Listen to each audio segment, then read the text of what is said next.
Yes, indeed. Yes, indeed. We're back. It's One Man Brand Radio here on KLBJ. Thanks for being here this morning on your Shovel Saturday. Got Jim Gilbert, Canada's Huggable car dealer, is my guest. And Jim, you're bringing this old radio guy kicking and screaming into the modern era. You know, now many years ago, I may have been providing that service for you when we built your brand and built that tent pole and started going to work back in 2006. But here now, this morning, what you've done is caught me a little bit by surprise, as you are also recording this for your YouTube channel. And the first thing I have to say is I'm looking at us being recorded here is, if I'd have known I was going to be on video this morning so early, I might not have gone to the gym first and just showed up here in my workout clothes, okay? So that's the first thing. Lean in a little closer there. Make sure you get up on that mic there. I need you to almost do it pretend like you're Mick Jagger. Bring that mic stand in. Bring that microphone stand in close to you. Get it up good and close there. There you go. Now you're gonna do it like Mick Jagger. All right, very good. So tell me this. I know you've got a theory, Jim. I came and visited you and Donna, and we got to spend some quality time at your winter home in Lake Havasu, Arizona. About a month ago, I guess I was out there. And one of the things that you threw down for me, which I've been thinking about, it's been bouncing around like a pinball in my head ever since, is that everybody is a media personality now. Tell me your thought. Everybody is a media personality. A few years ago... By the way, that's very alarming to us actual media personalities, that we're not special anymore. Everybody's a media personality. And actually, I'm the one to come up with this. I was having a discussion with the great Garrett Maxwell, and he's speaking about if it's not on YouTube, it's not real. And then we're hearing that all our businesses now, for marketing and for everything, we have to be doing the videos, we have to be learning more stuff than we ever had to learn before in the history of our businesses that do with marketing. Yeah. And as I was listening to Gare and other speakers talk, I got thinking, if every business has to have YouTubes and social media now to survive, which I believe they do, yeah, then everybody in that business is a media personality. And we have to make sure all our team knows that, because whether it's 3 o'clock in the afternoon or 3 o'clock at night, in AM or PM, people are recording, people are speaking. It's there's nothing left now to the imagination. We're out there. We're wide open books. People can know all about us in a Google search. People can watch what we're doing on Facebooks. So we have to be thinking about it 24/7 and have to get that to our team and our people too, that, hey, you're being watched at 3 o'clock on Sunday afternoon.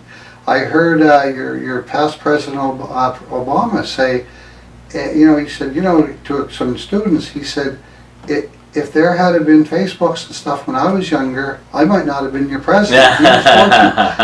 But he's right. He was trying to get it to those students. Yeah, just how important it is. Sure. Keep a clean life going. He was right what he was saying. Jim Gilbert is Canada's Huggable car dealer, and he's our guest this morning here on One Man Brand Radio. We're expanding the show. We're all international now, Jim. International. We're not just celebrating this entrepreneurial spirit in Austin, Texas. We're celebrating the entrepreneurial spirit of North America this morning. We don't need any NAFTA. We got Jim and Ray building bridges from Moncton, New Brunswick to Austin, Texas. We've been doing it for a lot of years, my friend, and it's gratifying always to catch up with you. Let's talk about some of the through the years stuff. And in particular, there was a point where, and I know from day one it was something that you had in your head, but this idea that your kids, your daughter Chelsea, your son Alex, who grew up around the car business, at some point they were going to take over the business and run it. Take me back early in that process. I'd like to spend several minutes kind of talking through the beginning and middle of that, because the nuclear family business is a big thing I'm working on right now. And you guys are one of the true shining examples of where I've been able to be involved, where a guy like you, with the help from guys like me and guys like Jim and Gare Maxwell and a lot of other people who have their fingerprints on Canada's Huggable car dealer, but at some point this is something that can be put in the hands of the next generation. Let's go back to the beginning on that. Did you always know your kids would be eventually taking over the car business, or did you just, what was your thought process in the beginning when they were teenagers maybe? No, the answer is no. I took one car and I built it into 150 cars through years. My wife and I did. It was a lot of work. And through it all, we did spend family time with our kids. We did their ball games, their hockey games, their soccer games. We did the coaching. Like, we really were hands-on with our kids. We was the household that all the kids in the neighborhood would come to. So it was pretty fortunate. We was always very close with our kids, our children. And I can't say that my plan was for them to be the new Wheels and Deals. You know, we live in a province which is a tough economy. There's not a lot of jobs. So the children did, Alex and Chelsea, they did wash cars for me through the years, and that odd thing a parent that owns a company would get their kids to do to give them, she used to make some money. But my daughter, she went to university and did business, and when she came out of business, she started a small little company called GILBERT'S Off-Road and Performance, where she was selling big wheels and tires and lifting trucks. So she actually can turn wrenches, this girl.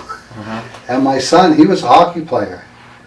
And it just morphed into, one day the hockey player was done university, and I had a sale going on. You know, we had like a large weekend sale, and I said, you should help us. And he started talking to people, and he was a pretty good car salesman. He's like an invert, but introvert, yeah. Introvert, but he was really good. And I watched that, and I said, you know, what are you going to do with your life? He said, I don't know. I said, well, you might as well stay selling cars for me. You know, we don't pay. One thing about the car sales, we don't pay him unless he sell a car, so it doesn't cost us money. So he was just starting to sell cars. That's what he did. Right. And my daughter, and they're pretty close in ages, she's doing her wheel and tire business course out of my business. And as our business got growing, and the growth, I needed somebody to run my service center. Well, she can turn, like I said, turn wrenches, so she was kind of more looking after the service center part of it for us.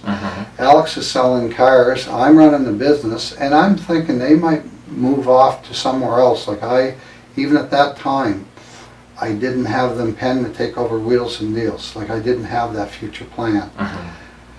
But as they kept going, and I would give them more and more, you know, you do give your kids, so you give them more and more say. So my son got into buying the cars too. So, and they had to work. Neither one got paid. Like, Alex didn't get money unless he sold cars. Right. Chelsea didn't get paid unless she was running that part of the business properly. So they actually had to go through a semi-form of induction in it, where they had to do the work. They washed the cars, they sold the cars, they bought the cars. One looked after our service center, looked after the mechanics, managed it. Then as the year after year, as they got taken on more responsibilities, and it was a big job for me to let the responsibilities go, but they would take on more and they wanted more. And I'm probably one of the fortunate people that had 2 children that didn't mind working 24/7. Yeah. And it just turned into that I had a son that loved buying and selling cars and selling cars. I had a daughter that loved management and running a company. And she was more trained for that with her university education. So one day I said, listen, Alex, why don't you be the car buyer and help look after the salesman, and Chelsea, you run the business and do the management part. Because my experience when I started with 1 car was great, but once we got to 150 cars, one person can't do it all. Yeah. So, you know, we turned it into a 2-person business, run it, and now that morphed into, they actually are buying me out of my business, and I'm kind of the godfather still, and the part I love is marketing, because I can do it from anywhere in the world. What part of planning for that transition? It's an exit strategy that you found for yourself, which is your kids are buying your business from you. But how do you lay the groundwork for that? And what advice do you have for other entrepreneurs? Maybe not car dealers. Maybe it's a guy who runs a heating and air conditioning company, or has a fleet of food trucks or whatever. How do you lay the groundwork for the thing that you've been able to accomplish? Well, actually, that's a really good question, because I belong to a group called Vistas here in the States. It's where CEOs meet, and we have a chair in front of it. Every city here in the U.S. would have Vistas groups. And we bring in speakers from all over the world, like we bring in the best of the best speakers. So before I even thought about the next generation, I was I had speakers coming in that were talking about, moving your business on to your family or selling your business. So every month we were sitting with 14 or 15 of our peers in a different business. We're bringing in these speakers, and they're actually talking about things about your future. And there's a few speakers did come in about, whether you're going to have your family take over your business or whether you're going to sell your business.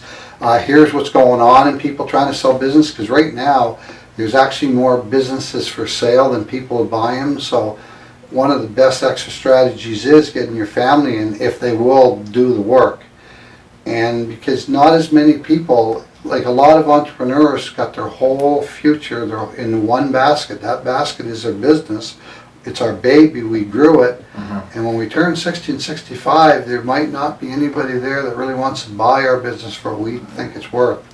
So it was great to have Vistas bring in these speakers, and around our table we had 16 like-minded people, and some were moving through these parts, and some were having a lot of family issues, actually.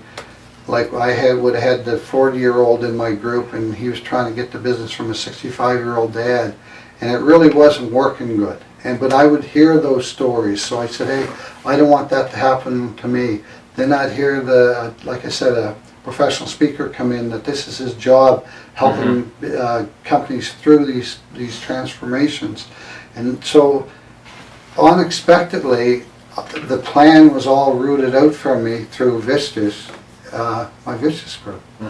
One Man Brand Radio with Jim Gilbert. We're talking about a nuclear family business this morning. And Jim's car dealership in Atlantic Canada has become a beacon of hope, frankly, for a lot of people. That just shows that you can, with determination and with focus, willingness to learn, willingness to show up, be creative, dare to differentiate yourself from others.